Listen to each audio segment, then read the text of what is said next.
வாங்க, வாங்க, வாங்க. சோம்பேறி சிக்கன் கிரேவி மட்டும் தான் பண்ணுவீங்களா? நாங்க வெஜ்லேயும் பண்ணுவோம்ல. நம்ம ஸ்டைல்ல சோம்பேறி வெஜ் கிரேவி பார்க்கலாமா? ஒரு கடாய் எடுத்துட்டு, ஒரு ஆனியன் கட் பண்ணி போட்டுக்கோங்க. நான் வந்து காலிஃப்ளவர் அண்ட் உருளைக்கிழங்கு எடுத்திருக்கேன்.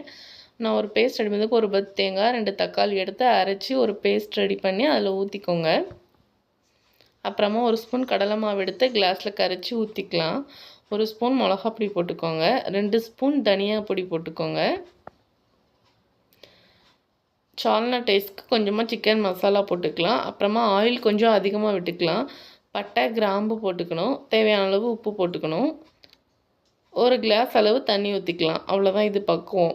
நல்லா கிண்டி விட்டுட்டு அடுப்பில் தூக்கி வச்சிடலாம். அடுப்பில் தூக்கி வச்சிட்டோம்னா அழகாக ரெடி ஆயிடுவான்.